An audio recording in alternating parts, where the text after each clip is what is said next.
Good morning Tamil Bible club. இயேசு கிறிஸ்துவுக்கே எல்லா புகழும் மகிமையும். நம்ம இன்றைக்கி என்ன பார்க்க போகிறோம்னா தெசலோனிக்கேயருக்கு எழுதிய 2ஆம் கடிதம். ஸோ இந்த 2ஆம் கடிதம் தெசலோனிக்கேயர் மக்களுக்கு எழுதினது கொரிந்த் நகரத்திலேருந்து பவுல் எழுதியிருக்காரு. ஸோ முதல் கடிதத்தை அவர் வருஷம் நம்பர் 50 AD எழுதியிருக்காரு. இந்த கடிதத்தை அவர் கொரிந்த் நகரத்திலேருந்து அவர் எழுதியிருக்காரு. ஸோ தெசலோனிக்கேயாவில் இருக்கும் சபைக்கு பவுல், சில்வான், தீமோத்தேயு ஆகியோர் எழுதி கொள்வது, பிதாவாகிய தேவனுக்குள்ளும் கர்த்தராகிய இயேசு கிறிஸ்துவுக்குள்ளும் நீங்கள் இருக்கிறீர்கள். ஸோ கிறிஸ்டியன்ஸ் நம்ம யாருக்குள்ளே இருக்கோம்? பிதாவாகிய தேவனுக்குள்ளும் கர்த்தராகிய இயேசு கிறிஸ்துவுக்குள்ளும் நம்ம இருக்கிறோம். உங்களுக்கு நம்முடைய பிதாவாகிய தேவனாலும் கர்த்தராகிய இயேசு கிறிஸ்துவினாலும் கிருபையும் சமாதானமும் உண்டாவதாக. ஸோ நமக்கு கிருபையும் சமாதானமும் பிதாவிலிருந்தும் வருது, குமாரன்ட்டிருந்தும் வருது. எப்படி பரிசுத்த ஆவியானவர் பிதாவிடமிருந்து இயேசு கிறிஸ்து நாமத்திலும் வருது, இயேசு கிறிஸ்துவிடமும் டைரக்டாகவும் நமக்கு கிடைக்கிறது. அதே மாதிரி தான். ஸோ கிருபையும் சமாதானமும் எப்பயுமே நமக்கு கிடைக்கும். இதுதான் நம்ம கிறிஸ்டியன்ஸ்க்கு நமக்கு கிடைக்கிற ஒரு பெரிய அட்வான்டேஜ். கிருபையும் சமாதானம் இல்லாமல் நம்ம இந்த வாழ்க்கையில் உருப்படியாக வாழ முடியாது. உங்களுக்காக எப்பொழுதும் தேவனுக்கு நன்றி செலுத்துகிறோம். அதுவே செய்வதற்கு உரியது என்பதால் நாங்கள் அதனை செய்கின்றோம். உங்கள் விசுவாசம் மேலும் மேலும் வளருவதால் அப்படி செய்கிறோம். உங்களில் ஒருவருக்கொருவரிடம் உள்ள அன்பும் வளர்கிறது. ஸோ 2 காரணத்துக்காக நாங்கள் உங்களை பற்றி இயேசு கிறிஸ்துவிடம் நாங்கள் ஜெபிக்கிறோம். ஒன்று உங்கள் விசுவாசம் வளர்ந்துட்டே இருக்குது. இன்னொன்று என்னது? உங்கள் அன்பு கிறிஸ்டியன்ஸுக்குள்ளால் பயங்கரமாக வளருது. போன கடிதத்தில் அதாவது ஃபஸ்ட்டு டைம் மட்டும் உள்ள ரிப்போர்ட் நல்லதில்லை. இப்போ ஃபஸ்ட் டைம் உள்ள ரிப்போர்ட் மட்டும் சூப்பர்னு சொல்லலை. செகண்ட் ரிப்போர்ட்டும் எங்களுக்கு கிடைச்சது உங்கள் விசுவாசம் சூப்பராக இருக்குது, உங்கள் அன்பும் சூப்பராக இருக்குது. அதனால் தொடர்ந்து உங்களுக்காக பிரார்த்தனை செய்கிறோம். இப்போ ஒருத்தவங்க நல்லா வர்றாங்க புதுசாக கிறிஸ்துவுக்குள்ளே, அவங்களுக்காக கண்டிப்பாக நம்ம தொடர்ந்து ஜெபிக்கணும். ஒருத்தன் சொல்லி சொல்லி சொல்லி சொல்லி திருந்தவே மாட்டான். வருஷ கணக்கில் நம்ம ஜெபிக்கிறத நிப்பாட்டிடலாம். ஏன்னா இதுக்கு மேலே நம்ம சொல்ல முடியாது, நம்ம டயத்தையும் வேஸ்ட் பண்ண முடியாது. ஆனால் தெசலோனிக்கேயர் மக்கள் தொடர்ந்து வளர்கிறதுனால பவுலுக்கும் சில்வானுக்கும் தீமோத்தேயும் அவங்கள பற்றி ஜெபிக்காமல் இருக்க முடியல. ஏன்னா அது ஒரு பெருமையாக இருக்குது அவங்கள பார்த்தாலே. ஏன்னா புதுசாக கிறிஸ்டியன்ஸ் புதுசாக இந்த கிறிஸ்துவ விசுவாசத்துக்குள்ளே வரவங்க எத்தனை விஷயங்களை விட்டுட்டு வராங்க அப்படிங்கிறத நம்ம புரிஞ்சுக்கணும். இப்போ நம்மளாவது பிறந்ததுலேருந்து கிறிஸ்டியன்ஸ், நம்ம எதையும் விட்டுட்டு வரல. பிறந்ததுலேருந்தே நம்ம கிறிஸ்டியன்ஸ். இப்போ மற்ற மத மக்கள் கிறிஸ்துவுக்குள்ளே புதுசாக வரும்போது எத்தனை விஷயங்களை விட்டுட்டு வராங்க அப்படின்னா அதுக்காக நம்ம அவங்கள ஊக்கப்படுத்தணும். அவங்களுக்காக எக்ஸ்ட்ராவாக ஜெபிக்கணும். ஏன்னா அவங்களுடைய கஷ்டம் அவங்களுக்கு தான் தெரியும். எனிவே நல்ல முடிவு தான். ஸோ ஓகே, உங்கள் விசுவாசம் மேலும் மேலும் வளருவதால் அப்படி செய்கிறோம். தேவனுடைய ஏனைய சபைகளில் உங்களை பற்றி நாங்கள் பெருமையாய் பேசிக்கொள்கிறோம். விசுவாசத்திலும் பலத்திலும் நீங்கள் தொடர்ந்து இருப்பது குறித்து மற்ற சபைகளுக்கு நாங்கள் கூறுகிறோம். இப்போ நீங்கள் இந்த தெசலோனிக்கேயர் மக்கள் எந்த அளவுக்கு வளர்ந்துருக்காங்கன்னா, நாங்கள் மற்ற சபைகளை பிரசங்கம் பண்ணும்போது கூட உங்களை ஒரு எக்ஸாம்பிள், உங்களை ஒரு எடுத்துக்காட்டாக நாங்கள் எடுக்கிறோம். 2 விஷயங்களுக்காக. ஒன்று பொறுமை, இன்னொன்று உங்கள் விசுவாசம். தமிழில் விசுவாசமும் பலமும் கொடுத்துருக்கு. ஆங்கிலத்தில் பேஷன்ஸ் அண்ட் ஃபெய்த், அதாவது பொறுமையும் விசுவாசத்தை பற்றி எழுதியிருக்கு.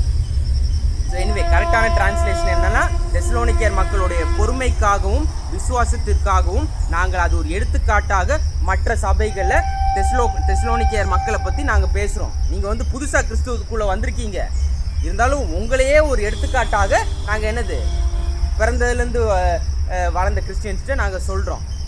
அந்தளவுக்கு நீங்கள் உங்கள் விசுவாசம் இயேசு கிறிஸ்துவின் நாமம் மகிமைப்படுவதாக அந்தளவுக்கு சூப்பராக போயிட்டுருக்கு அப்படின்னு சொல்லி பவுல் சொல்கிறார். நீங்கள் பல உபத்திரவங்களையும் துன்பங்களையும் அடைந்தீர்கள், எனினும் தொடர்ந்து விசுவாசமும் பலமும் உடையவர்களாய் நீங்கள் இருக்கிறீர்கள். ஸோ உங்களுக்கும் தான் எங்களை மாதிரி நிறைய துன்பம் வந்தது கிறிஸ்துவை பின்பற்றதுனால. இப்போ எதுக்காக கிறிஸ்துவை பின்பற்றினா துன்பம் வருது? இப்போ கிறிஸ்துவ தான் உண்மையான தேவன் அப்படின்னு சொல்லி நம்ம சொல்கிறோம். அப்போ ஏன் கிறிஸ்துவை பின்பற்றும் போது நமக்கு துன்பம் வருதுன்னா அந்தி கிறிஸ்துவ ஆவி இந்த உலகத்தில் பலமாக இருக்கிறது. அதனால பிசாசு எப்படியாவது அவனுடைய ராஜ்யத்தை இந்த உலகத்தில் ஃபுல்லாக எஸ்டாப்ளிஷ் பண்ணணுன்னு அவன் ஆசைப்படுறான். ஆனால் கடைசியில் யார் ஜெயிப்பா? இயேசு கிறிஸ்து தான் ஜெயிப்பார். கடைசியில் எல்லாரும் இயேசு கிறிஸ்துவை நோக்கி முட்டி போட வேண்டிய ஒரு சூழ்நிலை கட்டாயம் வரும். கட்டாயம் அது வரும் அவருடைய இரண்டாம் வருகையில். எனிவே, அடுத்து, நீங்கள் பல உபத்திரவங்களையும் துன்பங்களையும் அடைந்தீர்கள், எனினும் தொடர்ந்து விசுவாசமும் பலமும் உடையவர்களாய் நீங்கள் இருந்தீர்கள். பார்த்தீங்களா? ரெண்டாவது நிறைய பேர் துன்பம் வந்துச்சுன்னா, இயேசு கிறிஸ்துவை பின்பற்றதுனால துன்பம் வந்துச்சுன்னா ஒரு 5 வருஷம் ஊழியத்தை விட்டுருவாங்க. ஆனால் நீங்கள் தொடர்ந்து வளர்ந்தீங்க, அதை நினச்சா பெருமையாக இருக்குது அப்படின்னு சொல்லி பவுல், சில்வான், தீமோத்தேயு கடிதத்தில் எழுதுகிறாங்க. தேவன் தன் தீர்ப்பில் சரியாக உள்ளார் என்பதற்கு அதுவே நிரூபணமான இருக்கிறது. தேவன் தன் ராஜ்யத்துக்கு ஏற்றவர்களாக நீங்கள் இருக்க வேண்டும் என விரும்புகிறார். தேவனுடைய ராஜ்யத்தை பரலோகத்தில் நம்ம சேஃப்டியாக போய் நம்ம ரீச் ஆகணும், இல்லை அதுக்கு ஒர்த்தான ஆளை நம்ம இருக்கணும்னா அதற்காக என்ன துன்பம் வந்தாலும், என்ன துன்புறுத்தல் வந்தாலும், என்ன பாடு வந்தாலும் அதை நம்ம சகிச்சு போகணும். என்னதாக இருந்தாலும் நம்ம பொறுமை வளர்ந்துட்டே இருக்கணும், நம்ம விசுவாசம் வளர்ந்துட்டே இருக்கணும். யார் மேலே? கிறிஸ்துவின் மேலே. அதனால் பவுல் என்ன சொல்கிறாருன்னா ஸோ தேவன் கரெக்டாக தான்ப்பா செலக்ட் பண்ணியிருக்காங்க உங்களை அப்படின்னு சொல்லி பவுல் சொல்கிறாரு. கரெக்டாக தான் செலக்ட் பண்ணுறாரு, நீ ஒருத்தான ஆள்கள் தான். பெருமையாக நான் அதை சொல்கிறேன். பவுல் தெசலோனிக்கேயர் மக்களை இது ஊக்கப்படுத்துகிறார் அப்படி. ஸோ நம்மளும் நம்மகிட்ட கண்ணாடியை பார்த்து நம்ம கேட்கணும், தேவனுடைய ராஜ்யத்துக்கு நம்ம ஒருத்தான ஆளா அப்படின்னு சொல்லி நம்ம கேட்கணும். இப்போ என்ன துன்புறுத்தல் வந்தாலும் அடுத்த நாளும் நம்ம ஊழியம் செய்வோமா, இல்லை நம்மளோட விசுவாசம் இல்லை டவுன் ஆகுமா, இல்லை கூடிகிட்டே போகுமா, நம்ம அன்பு குறையுமா, இல்லை அன்பு கூடிகிட்டே போகுமா, நம்ம பொறுமை குறையுமா, இல்லை கூடிகிட்டே போகுமா, நம்ம திரும்ப திரும்ப நம்ம கேட்கணும். வார்த்தையை திரும்ப திரும்ப படித்தா தான் என்ன விஷயம் நம்ம மைண்டில் வரும், என்ன விஷயம் நம்ம ஹார்ட்டில் வரும். பிரச்சனை வரும்போது நமக்கு கரெக்டாக அந்த விஷயம், அந்த பதில் நமக்கு ஸ்பார்க் ஆகும். தெசலோனிக்கேயர் மக்கள் எப்படி இருந்தாங்க, அப்போ நாமளும் இப்படி இருக்கணும் அப்படின்னு சொல்லி நம்ம ஹார்ட்லேருந்து அந்த ஆன்சர் வரணும் நமக்கு. அதுக்காக தான் வேத வார்த்தையை திரும்ப திரும்ப திரும்ப டெய்லி வாசிக்கணும். சும்மா வருஷக்கணக்கில் வாசிச்சுட்டு இருக்கேன்ப்பா, வருஷக்கணக்கில் பிரசங்கம் பண்ணிட்டேன்ப்பா, அதனால் நான் எதுவும் மறக்க மாட்டேன் அப்படின்லாம் சொல்ல முடியாது. திரும்ப திரும்ப வாசித்து தான் ஆகணும். எது சரியானதோ அதையே தேவன் செய்வார். உங்களுக்கு யார் துன்பம் தருகிறார்களோ அவர்களுக்கு தேவன் துன்பம் தருவார். பழி அவருடையது. நம்மலாம் மண்டையை போட்டு உடச்சிருவேண்டா அப்படிங்கிற வார்த்தையெல்லாம் நம்ம பேசக்கூடாது. பழி யாரு? தேவன் கூடையது. அவர் கொடுப்பார். அவருக்கு தெரியும் நமக்கு யார் துன்பம் கொடுத்தாங்களோ அவங்களுக்கு எப்படி துன்பம் தரணும், எப்போ துன்பம் தரணும், எல்லாமே அவருக்கு தெரியும். டைமிங்கு, அந்த பவரு எல்லாமே அவருக்கு தெரியும். ஆனால் அது கொடுக்க வேண்டியது என்னது? அது அவருடைய கடமை. அதை நம்ம அவர்கிட்ட கொடுத்துடணும். இப்போ இப்போ நம்ம கிறிஸ்துவை வழிபடுறதுனால யாராவது நம்மளை துன்பப்படுத்துகிறாங்கன்னா நம்ம ஒரு வேளை திரும்ப நம்ம கொடுத்துட்டோன்னு வச்சுக்கோங்களேன், ஏதோ ஒரு வழியில் சுற்றி வளைச்சி கொஞ்சம் நாட்களுக்கு அப்புறம் கொடுத்துட்டோன்னு வச்சுக்கோங்களேன், அப்போ தேவன் பழி வாங்க மாட்டார். ஏன்னா நீயே எல்லாம் பண்ணிக்கிறியே அப்படின்னு சொல்லி அவர் விட்டுருவார். இதே இது நம்ம அவர் கையில் விட்டோம்னா பயங்கரமாக கொடுத்த ஆட்களுக்கு திரும்ப கிடச்சிரும். அதனால் எக்காரணத்துக்குமே பழி நம்மளுடைய கையில் நம்ம வச்சுக்கக்கூடாது. It is in the hands of Jesus. அவர் பார்த்துப்பார் என்ன பண்ணணுங்கிறது அவருக்கு தெரியும். துன்பப்படுகிற உங்களுக்கு தேவன் இளைப்பாறுதலை தருவார். இப்போ அவங்க கஷ்டப்படுவாங்கள ஒரு நாள், நம்மளை துன்பப்படுத்தினவங்க, அந்த நேரம் தேவன் நமக்கு இளைப்பாறுதல் தருவார். Permanent rest. பரலோகத்தில் பெர்மனன்ட் ரெஸ்ட் மட்டும் இல்லாமல் உலகத்துலேயும் அந்த ரெஸ்ட் நமக்கு கிடைக்கும். நம்மளை கஷ்டப்படுத்தவங்கள நம்மளே அவங்க கஷ்டப்படுறத பார்க்குற மாதிரி நமக்கு சூழ்நிலை கிடைக்கும்னு சொல்லி வேதம் நமக்கு சொல்லியிருக்கு. நிறைய தடவை நம்மளே பார்த்துருக்கோம். அது நடந்திருக்கு. அது ஃபேக்ட். பைபிளில் சொல்கிற எல்லா ப்ராமிசஸும் என்னது? நடந்துகிட்டே தான் இருக்குது, நடக்கவும் போகுது. அவ்வளோதான். எங்களுக்கு சமாதானத்தை தருவார். கர்த்தராகிய இயேசுவின் வருகையின் போது தேவன் எங்களுக்கு இந்த உதவியை செய்வார். ஸோ கர்த்தராகிய இயேசுவின் 2ஆம் வருகையில் நம்ம எல்லாருக்கும், யாரெல்லாம் கிறிஸ்துவுக்குள்ளே இருக்கோமோ, நமக்கு ஃபுல் சமாதானம் கிடச்சிரும். முழு சமாதானம். இயேசு பரலோகத்திலிருந்து விருந்து வல்லமை வாய்ந்த தம் தேவதூதர்களோடு வருவார். அதாவது ஆங்கிலத்தில் எப்படி போட்டுறாங்க, he will come with his mighty angels. வல்லமை உள்ள தேவதூதர்களோட கர்த்தராகிய இயேசு கிறிஸ்து 2ஆம் வருகையில் வருவார். எதுக்காக வராரு? தேவனை அறியாதவர்களை தண்டிப்பதற்காகவும் எரிகின்ற அக்கினியோடும் வருவார். மற்றும் கர்த்தராகிய இயேசு கிறிஸ்துவின் நற்செய்தியை கீழ்ப்படியாதவர்கள் எல்லாரையும் அவர் தண்டிப்பார். இயேசுவை தெரிஞ்சுக்கிட்டே தெரியாத மாதிரி நடிப்பதும், இயேசு கிறிஸ்துவின் சுவிசேஷத்தை மற்றும் நற்செய்தியை முழுசாக தெரிஞ்சும் கீழ்ப்படியாமல் இருக்கும் மக்களுக்கு கர்த்தராகிய இயேசு கிறிஸ்து இரண்டாம் வருகையில் அவருடைய வல்லமை வாய்ந்த தேவதூதர்களோடு வரும்போது அவங்களுக்கு என்ன கொடுப்பாரு? தண்டனை கொடுப்பாரு. யாருக்கும் எஸ்கேப் கிடையாது. இல்லைப்பா, நான் சின்ன வயசுலேருந்து சர்ச்சில் தான் வளர்ந்தேன், எல்லா சர்ச் மீட்டிங்கும் நான் அட்டென்ட் பண்ணுவேன், சண்டே ஒரு நாள் கூட நான் கட்டடிச்சது இல்லை, ஆனால் மீதி 6 நாளில் இயேசு கிறிஸ்துவின் நற்செய்தியை நீங்கள் கீழ்ப்படியிலையா, கர்த்தராகிய இயேசு கிறிஸ்துவின் இரண்டாம் வருகையில் தண்டனை கொடுப்பாரு.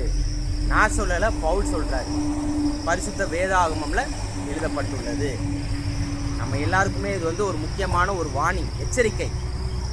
யாராலையும் கர்த்தராகிய இயேசு கிறிஸ்துவின் இரண்டாம் வருகை மற்றும் நியாய தீர்ப்புனால அதை விட்டு நம்ம தப்பிக்க முடியாது. யாராக இருந்தாலும் சரி, எந்த வீட்டில் பிறந்திருந்தாலும் சரி. இது நம் விசுவாசம், நம் நம்பிக்கை, ப்ளஸ் இது எல்லாமே வல்லமை உள்ள வார்த்தை. எதுவுமே நடக்காமல் இருக்க போகிறது கிடையாது. என்றென்றும் நித்திய அழிவுகள் நேரும் வகையில் அவர்கள் தண்டிக்கப்படுவார்கள்.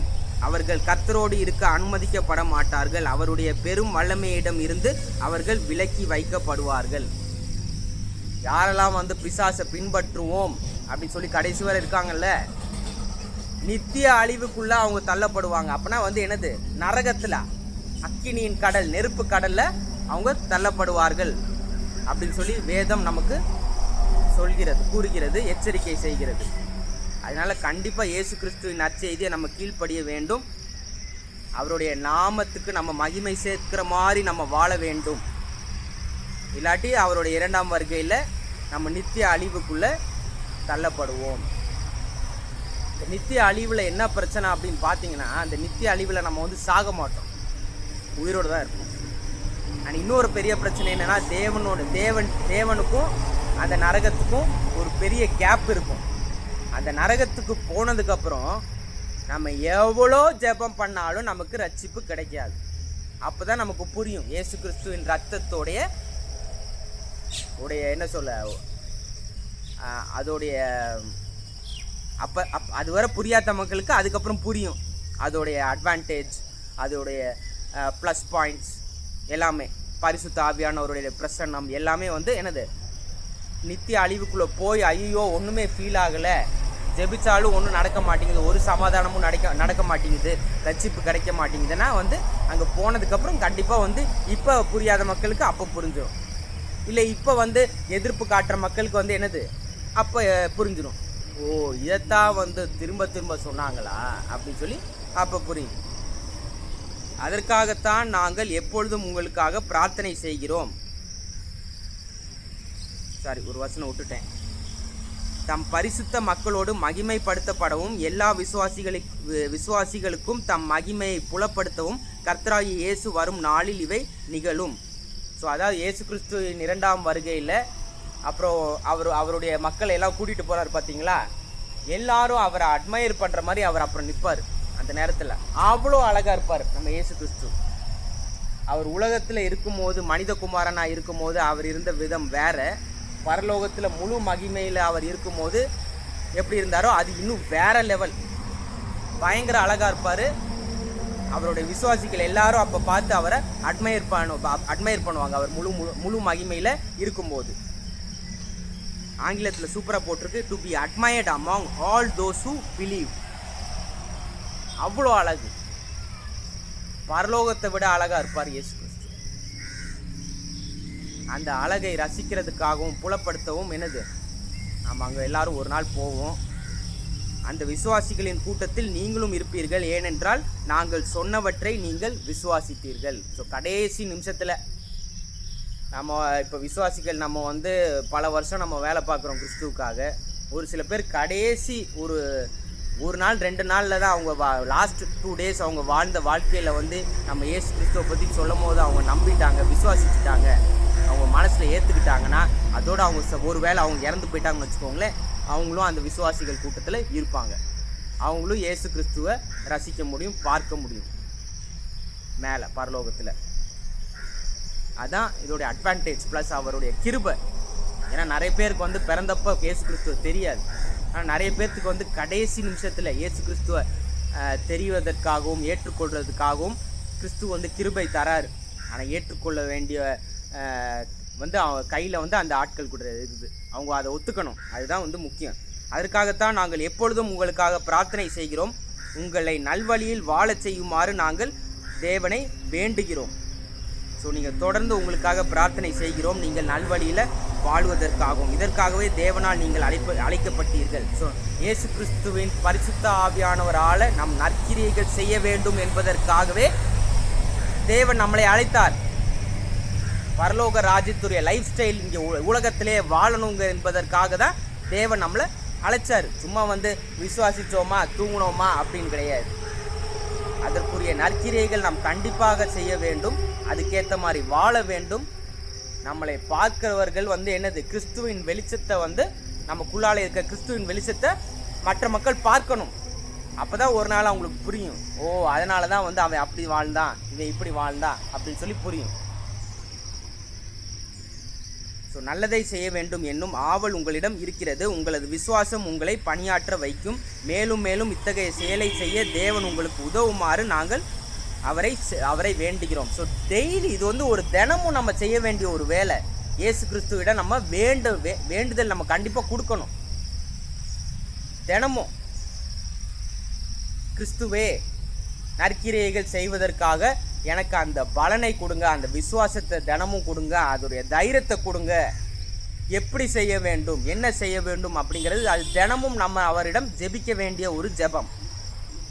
ஒரு ஜெபம் கிடையாது, அது தினமும் நம்ம ஜெபிக்க வேண்டிய ஒரு ஜெபம்.